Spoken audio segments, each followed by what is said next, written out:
So Rex chose today's whiskey. And do a good job. He chose wisely. And we're back at Compass Box.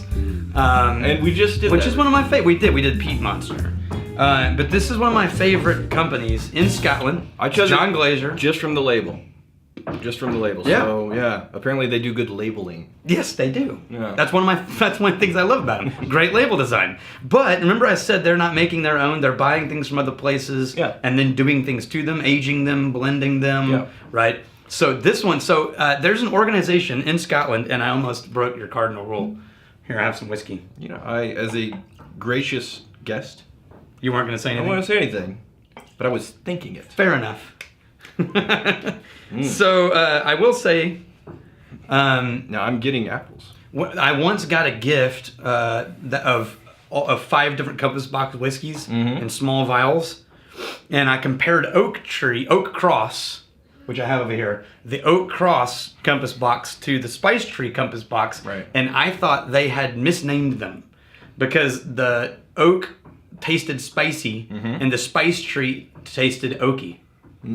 And To me, like just on the smell, I'm getting like candy apples. well, these are 3 Highland distilleries they're pulling these from. They're pulling it from Brora. I will be blown away if I don't like this whiskey based on. Oh no, the you'll smell. love it. Okay. It's Brora, Cairn, and Almas are the 3 Highland distilleries they're using to mix this. Now, but what they're doing is they're buying them from those distilleries, and then they're putting them in wood barrels of their own construction and marrying them together with more aging. Okay. Now, the funny thing about this one, and take a sip first.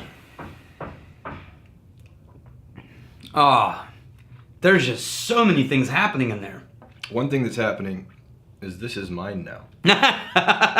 Taking this home. I told you, Compass Box is going to be... If Compass Box made team jerseys, I would wear one. And I've said that about Duncan Taylor, too. They need merch. But I firmly believe it, yeah. Distillery with merch. Yeah, I would wear their merch. I lost my train of thought because that one's so good. No, candy apple, and it's not, that's just... But not green candy apple, red candy apple. Red candy apple? Yeah, red caramel apple on a stick. Alright, it's not sour enough for green. But it would be like a Gala apple or something that's a little bit tart. Gala? Yeah, I G-A-L-A. always thought it was Gala. Maybe it's Gala. Am I right again? You're Did that happen? Probably. Okay. That's right, if not... Gala. Gala. If not Gala. It can't be Gala. Yeah, we're going to go with Gala. Alright. All right. My wife would know. She grew up in an apple family. They made apples, had apple orchards and things. I have no comment for that. There's really no comment. Okay, so here's my funny rant. So SWA, Scottish Whisky Association, their job originally was to sort of police what was going into bottles to make sure it was legitimate whiskey. Yeah. Right? But then we're in an era where there's not really a lot of that to do anymore, and they don't have a lot to do, and so now they're like cops in a small town where they sit around bored most of the time and give people parking tickets I'm for imagining parking 3 inches over the line. Like a Barney Fife kind of situation. Yeah, that's how I feel about them anyway. Not that I have an opinion, Right. but let's just say they went into a multi-year legal battle with a distillery in Canada called Cape Breton that was making, what's the name of their whiskey? I have it over here. It's, my mind just went blank. Oh, it's up top. That's why. Okay, so they're making a whiskey called Glen Breton. Yeah. And the Scottish Whisky Association freaked out about that. Oh, Glen, you can't use Glen. People will mistake it for a Scotch. What? Now, they're trying to police a whiskey company in Canada Right. over their use of the word Glen. Now, here's the irony. Guess where it's located? Nova Scotia, otherwise known as New Scotland. Yeah. So it has Scottish-sounding names. Yeah. It's the Scotland of Shocker. Canada. Like, why is that a surprise? Of course, right? You can't use that part of your language. Yes. Yeah. Right? I mean, that's just insane to police that kind of... And they lost.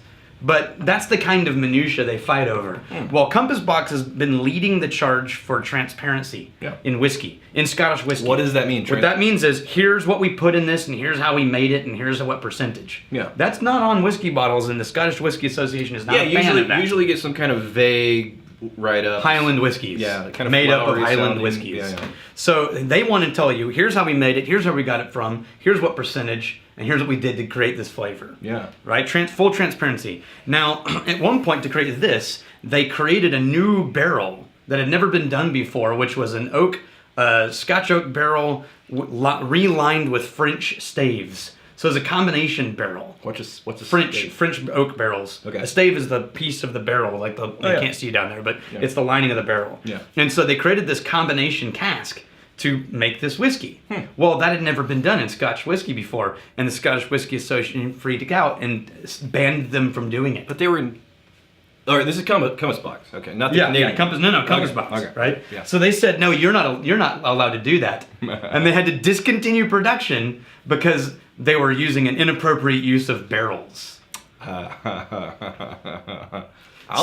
show you an inappropriate use of barrels. So after I can get that, much more creative with inappropriate uses than that. That's true. I haven't seen it. It's not that kind of video. Picture. Not that kind of video. So after that, they went back and started using all these different variations of barrels that were approved by SWA and trying to recreate the amazing flavor profile they created originally. Yeah. And the rumors are that they got really close, and it's basically the same whiskey flavor profile. Yeah. A little different from what I've heard, but not enough that most people would have any idea. Yeah. But I just find that the intricacies of government and legal requirements.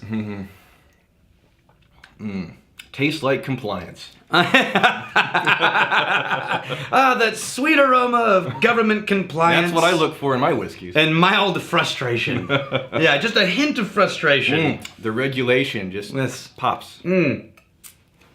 Yeah, and there's a slight tinge of maybe Napoleon complex. Is that what I'm getting? Fifey. I think, Barney Fifey. Yeah. A little bit of hint of Fifey in the back end, but still tasty. Yeah.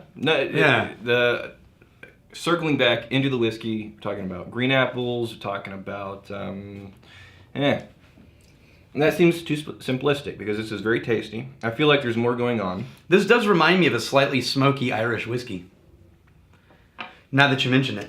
Because Irish whiskeys are always bring out a lot of the green apple-y citrus flavors from The moment you said that, I started getting some of the smoke, which was started recognizing it. It was completely invisible to me because that upfront sweetness, candy apple kind of vibe. Yeah, it overwhelmed it, but once you think about it, that's making it more interesting. It's making it more complex. Remember a few videos back we talked about that random distillery called Brora?